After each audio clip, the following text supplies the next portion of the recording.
வாங்க மக்களே, இது உங்கள் ஹார்ட்போல் தமிழ். இந்த சுவையான காணொலியில் உங்களை சந்திப்பதில் மகிழ்ச்சி அடைகிறோம். இன்னைக்கான வீடியோவில் தக்காளி ரசம் செய்யறது எப்படின்னு பார்க்கலாம். இதுக்கு தேவையான பொருட்களோட விவரம் டிஸ்கிரிப்ஷன்ல. இதுக்கு உலக்கையில 3 பூண்டு பல் சேர்த்துக்கிறேங்க, 3 சின்ன வெங்காயம் சேர்த்துக்கிறேங்க.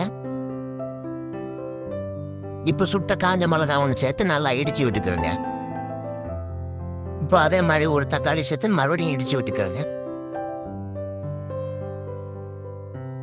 தக்காளியை நல்லா இடிச்சதுக்கு அப்புறம் 10-12 கருவேப்பிலையை சேர்த்து நல்லா இடிச்சு விட்டுக்கிறேங்க. இப்ப புளி தண்ணி கரைச்சிக்கிறலாம். 50 கிராம் புளி 500 மில்லி தண்ணி சேர்த்து நல்லா பிணைஞ்சு கலந்து விட்டுக்கிறேங்க. இப்போ ஒரு பேன்ல 2 டேபிள் ஸ்பூன் எண்ணெயை விட்டு எண்ணெய் கொதி வந்ததுக்கு அப்புறமா 1/4 டேபிள் ஸ்பூன் கடுகு, 1/4 டேபிள் ஸ்பூன் உளுத்தம்பருப்பு சேர்த்து நம்ம உலக்கையில இடிச்சதையும் சேர்த்து மொத்தமா போட்டு வதக்கி விடுங்க.